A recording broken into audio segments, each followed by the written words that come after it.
નમસ્કાર વિદ્યાર્થી મિત્રો, નીલકંઠ વિદ્યાપીઠ શાળા પરિવાર વતી આપ સર્વનું હાર્દિક સ્વાગત કરું છું.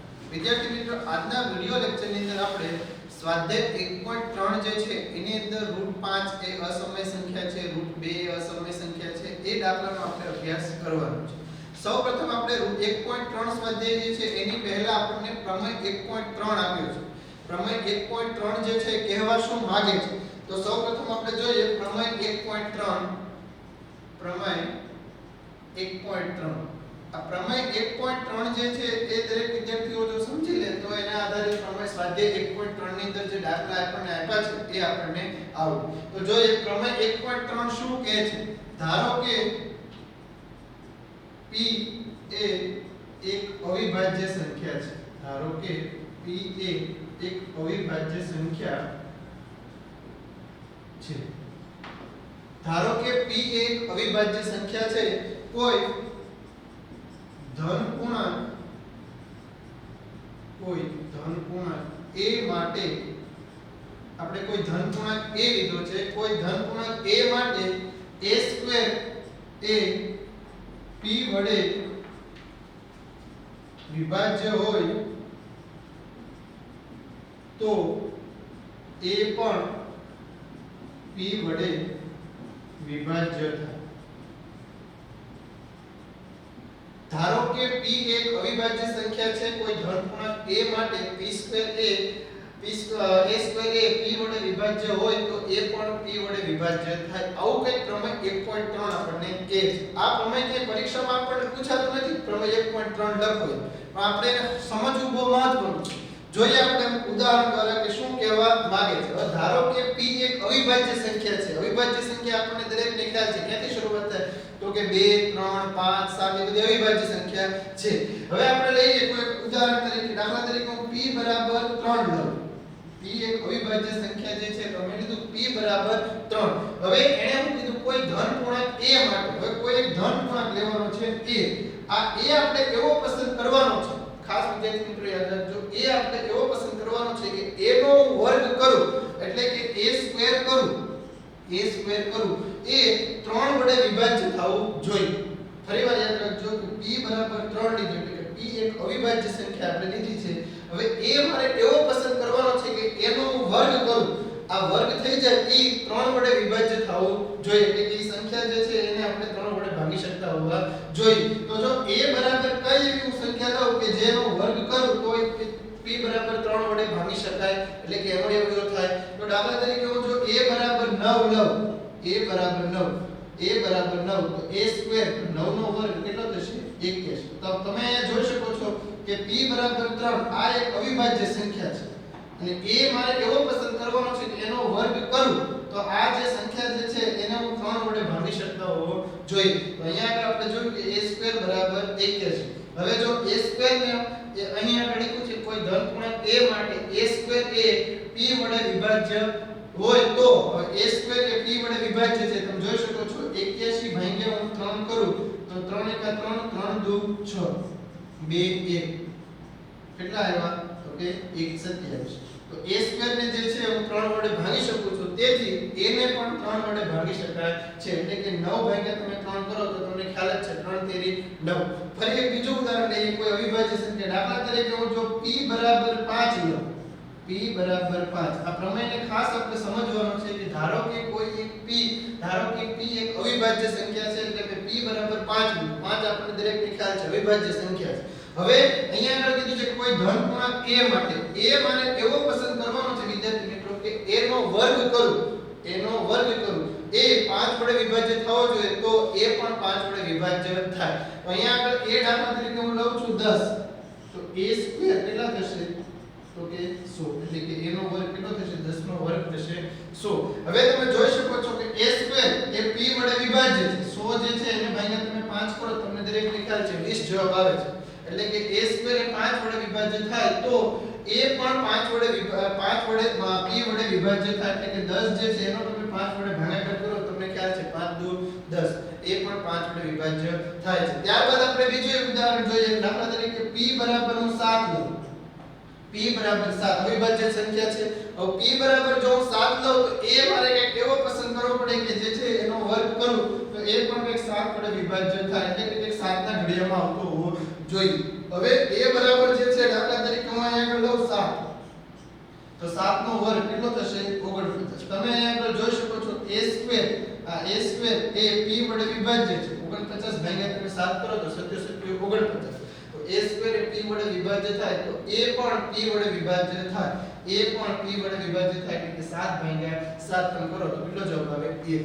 તો વિદ્યાર્થી મિત્રો પ્રમેય 1.3 આપણને આવું કંઈક કહે છે કે ધારો કે p એક અવિભાજ્ય સંખ્યા છે કોઈ ધન પૂર્ણાંક a માટે p² એ a² એ p વડે વિભાજ્ય હોય તો a પણ p વડે વિભાજ્ય થાય. એની પછી આપણે જોઈએ પ્રમેય નંબર 1.4 એની અંદર આપણને આપ્યું છે √2 એ અસમય સંખ્યા છે એવું તમે સાબિત કરો. જોઈએ આપણે ત્યારબાદ આપણે જોઈએ કે પ્રમેય 1.4 શું કહે છે. પ્રમેય 1.4 કે જેની અંદર આપણને કીધેલું છે કે સાબિત કરો કે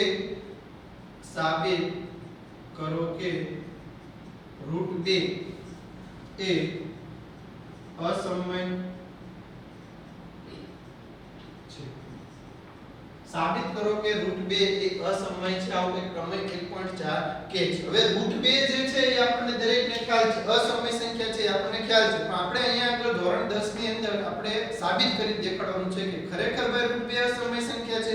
√2 ની તમે આમ કિંમત જુઓ તો કેલ્ક્યુલેટર ની અંદર 1.4142 જેવી કે કરવાનું તમારે આવશે, પણ આપણે √2 જે છે અસમય સંખ્યા જે છે એ આપણે સાબિત કરવાનું છે. સૌપ્રથમ આવા દાખલા જ્યારે પરીક્ષામાં પૂછાય છે અને બીજી વસ્તુ કે આ દાખલા ત્યારે જ પૂછે છે કે અહીંયા આગળ બધી સંખ્યા જે આવે છે બધી અવિભાજ્ય સંખ્યા છે. હમણાં જ આપણે પ્રમેય જોયું કે p એક અવિભાજ્ય સંખ્યા છે. એના આધારે અહીંયા આગળ છે √2 આવશે, √3 આવશે, √5 આવશે, √7 આવશે. અહીંયા આગળ આવી બધી સંખ્યા આવશે.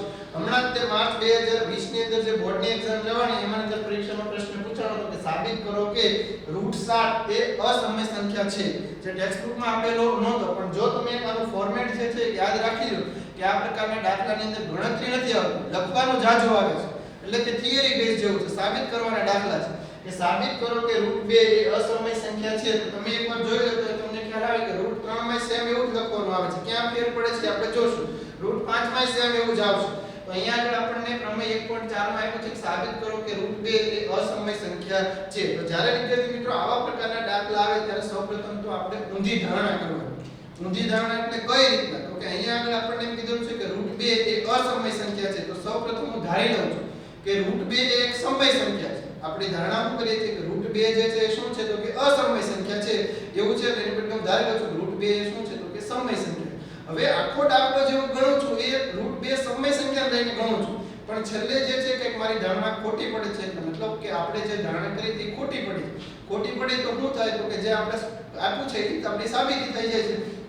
તો અહીંયા આગળ જે છે હું સૌપ્રથમ ધારણા કરું છું કે ભાઈ ધારો કે √2 એ સમય સંખ્યા છે. ધારો કે √2 એ શું છે કે સમય સંખ્યા છે. હવે √2 એ સમય સંખ્યા છે. હવે આપણે અહીંયા આગળ a અને b કંઈક ધારવાના આવશે. ધારો કે કોઈ પણ દાખલા આપ્યો એમાં સૌથી પહેલું તો યાદ રાખવું સ્ટેપ કે જે આપણને આપ્યું છે અસમય એને આપણે કહી દઉં કે સમય છે એવું ધારીને આપણે દાખલો ગણીએ છીએ. હવે આપણે અહીંયા આગળ a અને b લેવાના છે. હવે a અને b એવા લેવાના છે કે જે અવિભાજ્ય હોવા જોઈએ. અને દરેક વિદ્યાર્થી મિત્રોને ખ્યાલ છે કે કોઈ બે અવિભાજ્ય સંખ્યા જે છે એનો તમે ગુસા જે છે એ કેટલો થશે તો કે 1. શરૂઆતમાં તમે જુઓ તો ગમે એટલી મોટી સંખ્યા હોય છે પણ તમે એનું અતિ સંક્ષિપ્ત રૂપ આપતા જાઓ એટલે છેલ્લે જે છે એનો જવાબ તો કંઈક તમને અવિભાજ્ય સંખ્યા જ મળવાની છે. ઉદાહરણ તરીકે તમે જોઈ શકો છો અહીંયા આગળ દાખલા તરીકે હું લખું છું 12 અને દાખલા તરીકે અહીંયા આગળ લખું છું 14. 12 અને 14 આ મેં બે સંખ્યા લખી છે. હવે 12 અને 14 અત્યારે જે છે આ મોટી સંખ્યા છે. હવે એનું સાદું રૂપ આપો એટલે કે અતિ સંક્ષિપ્ત રૂપ આપો એટલે 6 દુ 12 એટલે 6 દુ 12 7 દુ 14. તો અહીંયા આગળ જોઈ શકો છો 6/7. તો 6/7 6 એક જે છે આપણને કઈ મળે તો કે એ વિભાજ્ય સંખ્યા છે. 7 જે છે એ કઈ છે તો કે અવિભાજ્ય સંખ્યા. હવે અહીંયા આગળ તમે જુઓ તો 3 ગુણ્યા 2 થશે અને અહીંયા આગળ 7 ગુણ્યા 1. આમાંથી કાંઈ આપણને સામાન્ય મળતું નથી એટલે કે 1 મળે છે. તેમ છતાં તમે ઘણા ઉદાહરણમાં જોઈશું કે બે જે છે આપણે અવિભાજ્ય સંખ્યા લઈએ પણ એનો વિભાજ્ય સંખ્યા લઈએ એનું અતિ સંક્ષિપ્ત આપો એટલે તમને છેલ્લે કંઈક વિભાજ્ય સંખ્યા મળે કે જેનો તમને ગુસા જે છે એ કેટલો થશે તો કે 1. અહીંયા આગળ આપણે a અને b એવા જ કંઈક ધારવાના છે કે જેમનો ગુસા જે છે એ કેટલો થશે તો કે 1. તો અહીંયા આગળ સૌપ્રથમ આપણે લખીએ કે અહીં પરસ્પર અવિભાજ્ય પૂર્ણાંક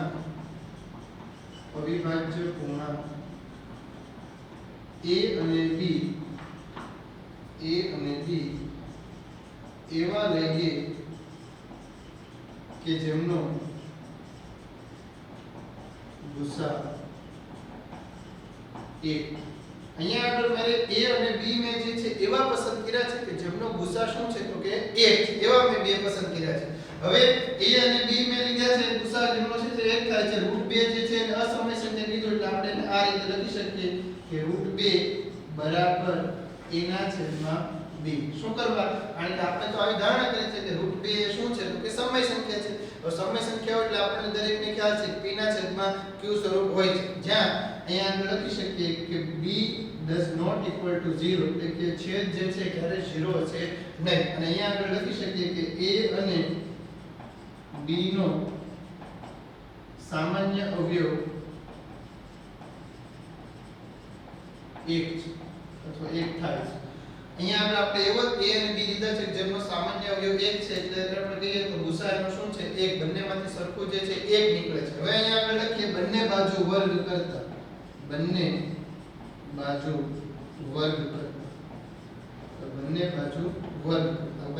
તમે વર્ગ કરો. સૌપ્રથમ ચોકડી ગુણાકાર કરી નાખો તો આ રીતના થશે √b બરાબર a.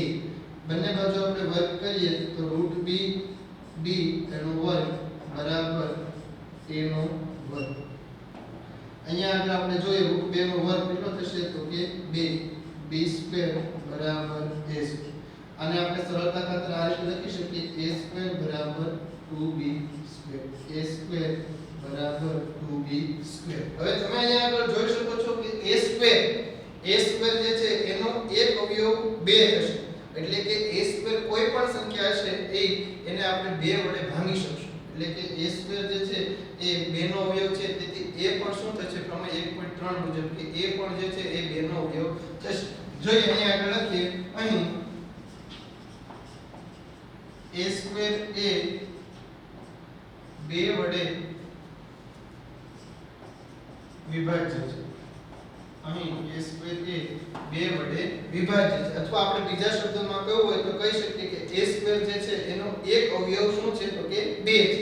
બીજા આપણે લખીએ કે પ્રમેય તેથી પ્રમેય 1.3 મુજબ જે આપણે જોયું કે જો a² જે છે એ p નો અવયવ હોય તો a પણ શું થાય તો કે p નો અવયવ થાય. એમ અહીંયા આપણે લખીએ પ્રમેય 1.3 મુજબ a પણ એ 2 વડે વિભાજ્ય થાય. હવે આ વાત થઈ ગઈ a ની. હવે આપણે b માટે પાછી એક ધારણા કરવી પડશે. અહીંયા આગળ જે છે આપણે a માટે તો વાત કરી દીધી કે a જે છે એનો એક અવયવ 2 છે. હવે આપણે બે ચલ લીધા છે a અને b. એ રીતના આપણે b માટે પાછી એક ધારણા લખી. ધારો કે a બરાબર 2c લેતા જ્યાં કૌંસમાં જે છે એ c ની ચોખવટ કરું કે સાહેબ આ તમે c લીધો છો તો અહીંયા આગળ લખું છું કે જ્યાં c એ કોઈ ધન પૂર્ણાંક છે. c એ શું છે કોઈ ધન પૂર્ણાંક છે. હવે a બરાબર 2c લેતા આવી મેં ધારણા કરી. હવે અહીંયા આગળ પાછો બંને બાજુ આપણે વર્ગ કરીએ. બંને બાજુ વર્ગ કરતા બંને બાજુ વર્ગ કરું એટલે a નો વર્ગ a² બરાબર 2c² a² બરાબર 4c². તો a² બરાબર 4c² જે છે તેમાં a² બરાબર હમણાં જ મને મળ્યું હતું 2b².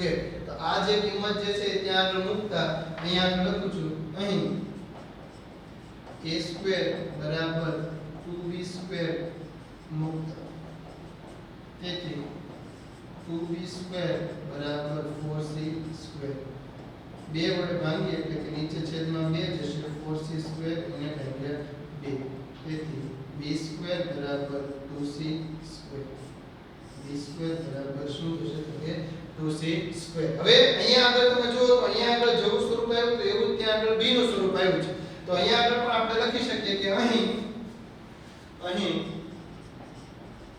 b સ્ક્વેર એ 2 વડે વિભાજ્ય થાય. તેથી પ્રમેય 1.3 આપણે જોયું 1.3 મુજબ b પણ 2 વડે વિભાજ્ય.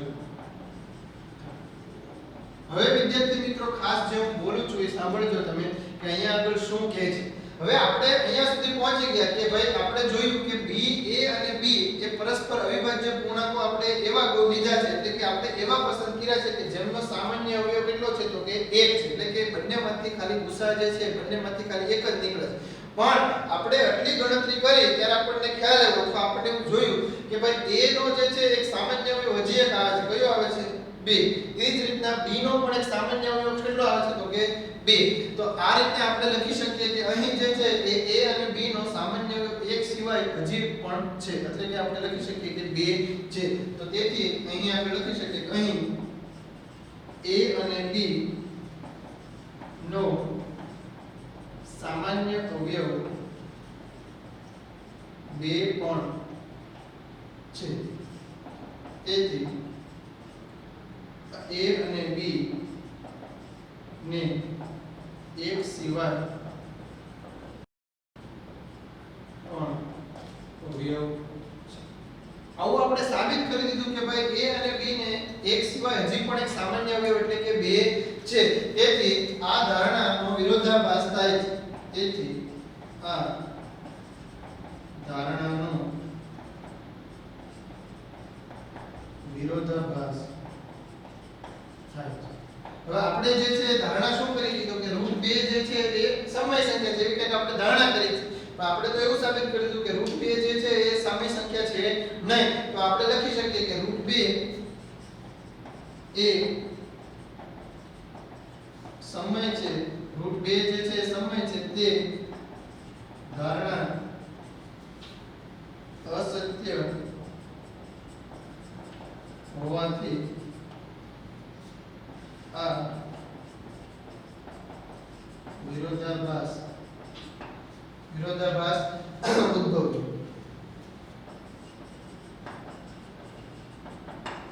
આ રીતે આપણે √2 જે છે એ સમય સંખ્યા જે છે એ આપણે √2 અસમય સંખ્યા છે એનો દાખલો કંઈક આ રીતે આપણે ગણી શકીએ કે છેલ્લે આપણે તમારે ખાસ લખવું પડે કે √2 એ સમય છે તે અસત્ય હોવાથી આ વિરોધાભાસ ઉદ્ભવે છે.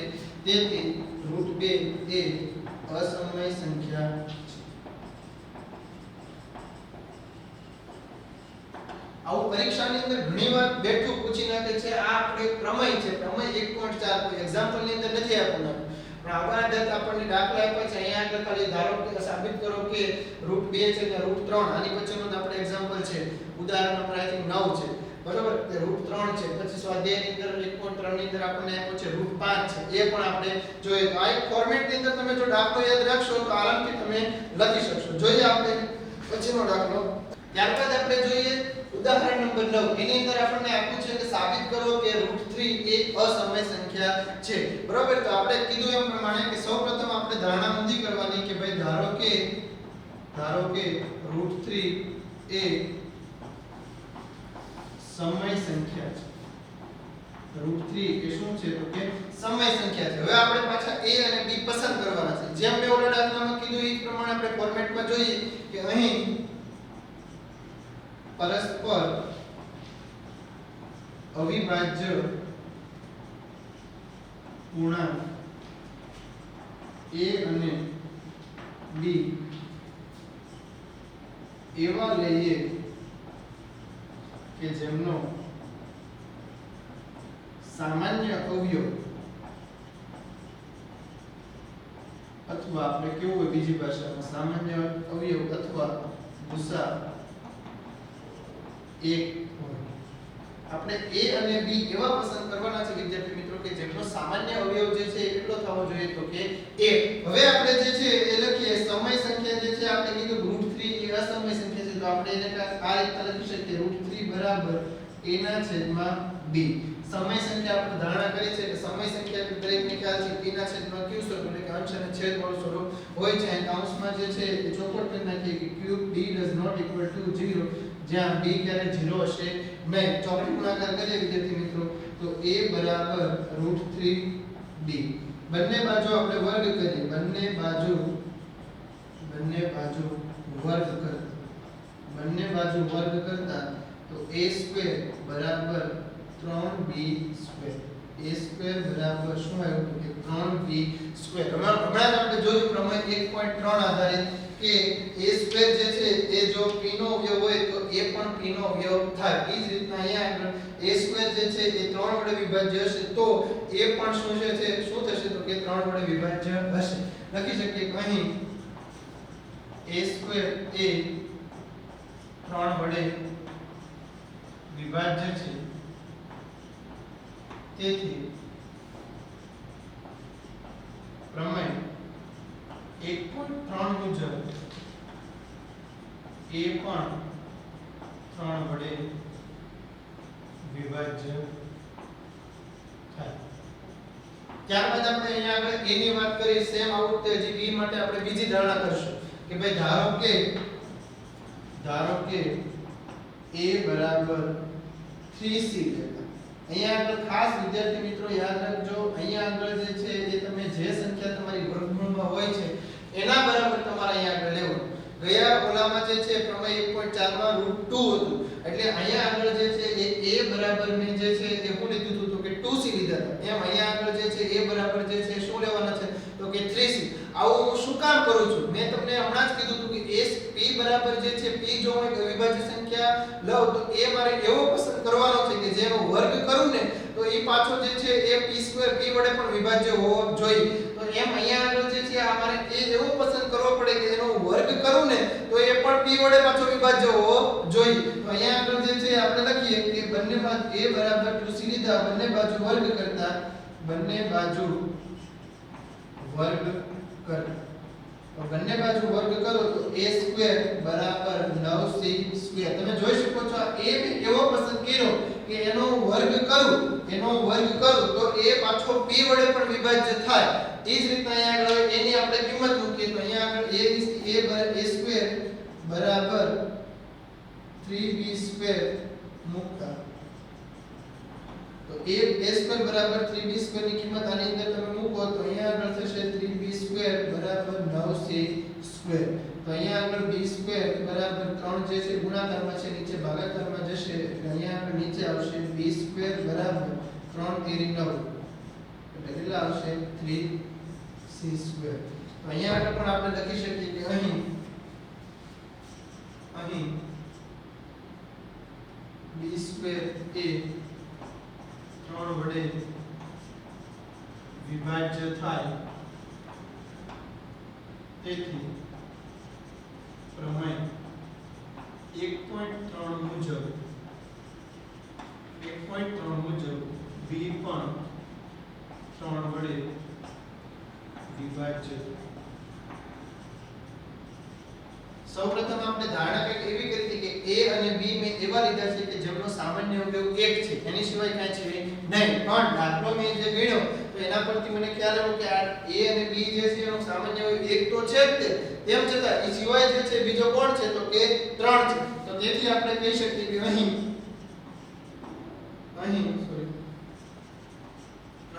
a અને b નો સામાન્ય અવયવ 1 સિવાય 3 પણ છે. તેથી આપણી ધારણા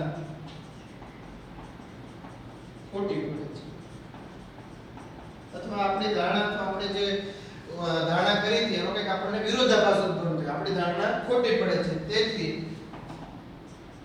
√3a અસમય સંખ્યા છે. આપણે એક ધારણા એવી કરી હતી √3 એ સમય સંખ્યા, તો આપણી ધારણા શું પડી છે? ખોટી પડી છે. ત્યારબાદ આપણે એની પછીનો દાખલો જોઈએ, સ્વાધ્યાય 1.3 નો પહેલો પ્રશ્ન. ત્યાર પછી આપણે જોઈએ વિદ્યાર્થી મિત્રો 1.3 નો પહેલો પ્રશ્ન છે કે સાબિત કરો કે √5 એ અસમય સંખ્યા છે. વિદ્યાર્થી મિત્રો ખાસ યાદ રાખજો એક ટેક્સ્ટબુક ની અંદર આપણને √2 √3 અને √5 જ આપ્યું છે. પણ હમણાં જે લાસ્ટ 2000 બોર્ડ ની એક્ઝામ પૂછાણી 2020 ની અંદર જે બોર્ડ ની એક્ઝામ લેવાની છે એની અંદર √7 એ લોકોએ પૂછ્યું. હવે √7 એ પૂછે, ઘણીવાર √11 એ પૂછે, √13 એ પૂછે આપણને ચોપડીની અંદર આપા એક ત્રણ દાખલા પૂછવા કે જરૂરી નથી. તો √2 √5 અને √7 √3 એ તમને જો સારી રીતે આવડી ગયા હોય તો સમજી લીધા હોય એકવાર તો તમે આરામથી √5 √7 √10 √11 ની તમે સંખ્યા ગણી શકો એ દાખલા. તો અહીંયા આગળ આપણે જોઈએ સાબિત કરો કે √5 એ અસમય સંખ્યા છે. કીધું એ પ્રમાણે સૌપ્રથમ પહેલું સ્ટેપ આપણે ધારણા કરવાની કે ધારો કે √5 એ સમય સંખ્યા છે. આપણે સૌપ્રથમ ઊંધી ધારણા કરી લેવાની. સમય સંખ્યા અસમય સંખ્યા કીધું છે. સમય સંખ્યા જે છે એ ધારીને આપણે આખો દાખલો ગણવાનો છે. હવે મારે a અને b કઈ એવા પસંદ કરવાના છે કે જેમનો ગુસા જે છે એટલે કે સામાન્ય અવયવ જે છે કેટલો આવવો જોઈએ તો કે 1 આવવો જોઈએ. એટલે લખું અહીં પરસ્પર અવિભાજ્ય પૂર્ણાંક a અને b એવા લઈએ કે જેમનો ગુસા 1. a અને b એવા વિદ્યાર્થી મિત્રો મારે પસંદ કરવાના છે કે જેમનો ગુસા એટલે કે સામાન્ય અવયવ કેટલો આવવો જોઈએ તો કે 1.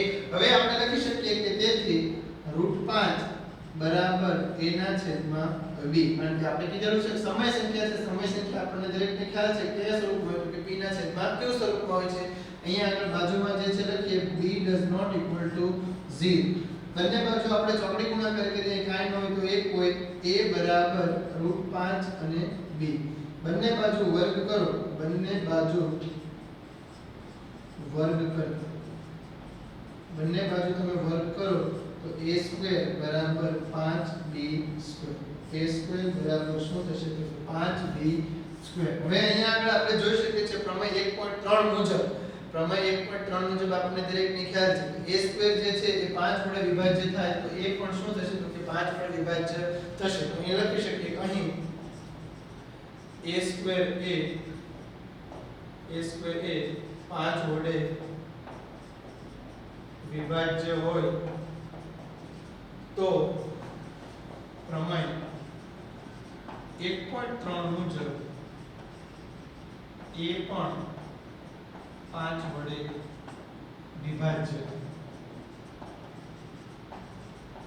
એની વાત અહીંયા આગળ પૂરી થઈ ગઈ. હવે આપણે b માટેની કંઈક ધારણા કરવી પડશે. ધારણા એટલે કે એની કંઈક આપણે એવો પસંદ કરવો પડશે કે એનો વર્ગ કરું એ પણ પાછો p વડે વિભાજ્ય થવો જોઈએ. તો ખાસ વિદ્યાર્થી મિત્રો અહીંયા આગળ યાદ રાખજો કે ધારો કે a મારે એવો પસંદ કરવો પડશે કે ધારો કે a બરાબર 5c લેતા આ a જે છે ખાસ અહીંયા આગળ કન્ફ્યુઝન ન કરતા કોઈ પણ સંખ્યા જે વર્ગમૂળમાં આપી હોય એવો જ તે પાછો અહીંયા આગળ પાછો આપણે a ધારવાનો. દાખલા તરીકે અહીંયા આગળ 7 આપી છે તો a બરાબર 7 છે તમારે ધારો.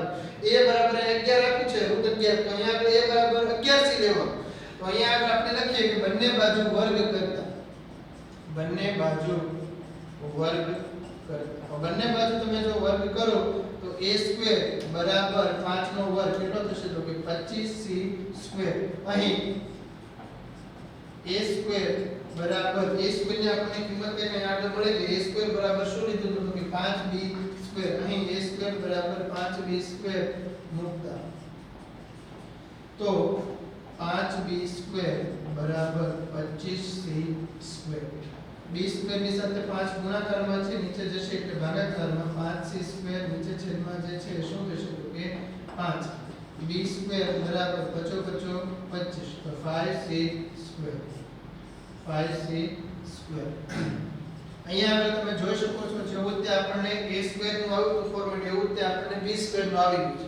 તો અહીં આપણે લખી શકીએ કે અહીં b² એ 5 વડે વિભાજ્ય હોય તો પ્રમેય 1.3 મુજબ b પણ 5 વડે વિભાજ્ય હોય. ખાસ વિદ્યાર્થી મિત્રો આપણે ધારણા કંઈક એવી કરી હતી કે a અને b જે છે એનો સામાન્ય અવયવ 1 છે એટલે કે એનો ગુસાઅ જે છે 1 છે પણ આપણે જે છે એ દાખલો ગણ્યો તો આપણને ખ્યાલ આવ્યો કે 1 સિવાય પણ એનો એક સામાન્ય અવયવ શું છે તો કે 5 છે એટલે આપણે અહીં લખી શકીએ કે અહીં a અને b નો સામાન્ય અવયવ 1 સિવાય 5 પણ છે.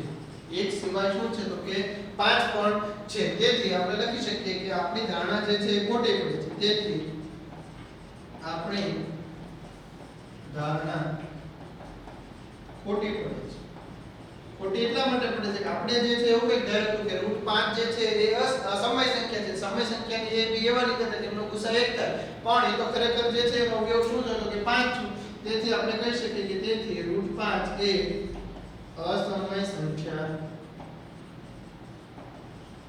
છે. તેથી √5 એ શું છે તો કે √5 એ અસમય સંખ્યા છે. તો વિદ્યાર્થી મિત્રો આજના વિડિયો લેક્ચરની અંદર આપણે પ્રમેય 1.3 આધારિત સ્વાધ્યાય 1.3 માં જે છે દાખલો આપણને આપ્યો છે √5 એ અસમય સંખ્યા છે તે જોયું. ત્યારબાદ આપણે પ્રમેય 1.4 માં જે સાબિત કરો કે √2 અસમય સંખ્યા છે તે પણ જોયું અને ઉદાહરણ નંબર આપણે 9 જોયું કે √3 એ અસમય સંખ્યા છે એવું સાબિત કરો. ઘરે બેઠા તમે વિદ્યાર્થી મિત્રો એક પ્રેક્ટિસ પણ કરી શકો છો કે સાબિત કરો કે √7 એ અસમય સંખ્યા છે. સેમ આવું જ ફોર્મેટ છે. ખાલી તમારે જે છે અહીંયા આગળ ધ્યાન રાખવાનું કે a બરાબર જે છે તમે અહીંયા આગળ જે વર્ગમૂળમાં સંખ્યા લખી હોય એ જ તમારે અહીંયા આગળ લખવાનું. દાખલા તરીકે મેં કીધું તમે √7 એ લખશો કે √7 એ અસમય સંખ્યા છે. આ બધું સેમ તમારે જે છે √7 અહીંયા આગળ લખવાનું. ધારો કે √7 એ સમય સંખ્યા છે. આ બધું એક સરખું લખાણ આવશે. તમારે અહીંયા આગળ જે છે a² બરાબર 7b² આવશે. પછી તમારે જે છે અહીંયા આગળ a બરાબર 7c લેવાનું. હવે 7 નો વર્ગ કરશો એટલે કેટલો થશે 49. 49 જે છે એને ભાઈને તમે 7 કરશો એટલે b² બરાબર 7c આવશે. તમે કહી શકો છો કે a અને b જે છે એનો સામાન્ય અવયવ 1 સિવાય 7 પણ છે. તેથી આપણી ધારણાનો વિરોધાભાસ ઉદ્ભવે છે. તેથી આપણે જે ધારણા કરી હતી કે √2 એ સમય સંખ્યા છે તેની બદલે શું છે તો કે √2 એ અસમય સંખ્યા છે. √7 એ અસમય સંખ્યા છે. તો વિદ્યાર્થી મિત્રો આજના વિડિયો લેક્ચરમાં આપણે જોયું તે પ્રમાણે હવે પછીના વિડિયો લેક્ચરની અંદર જે છે આપણે 1.3 ની અંદર જે છે 2 +√5 7√2 આ ગુણાકાર પર સરવાળામાં જે દાખલા જે રહેલા છે એની કઈ રીતના સાબિતી કરવી એ આપણે જોશું. જો વિદ્યાર્થી મિત્રો તમને અમારા વિડિયો લેક્ચર ગમતા હોય તો લાઈક શેર અને કોમેન્ટ કરજો તથા અમારી નીલકંઠની YouTube ચેનલ જે છે એને સબસ્ક્રાઇબ કરજો. Thanks for watching.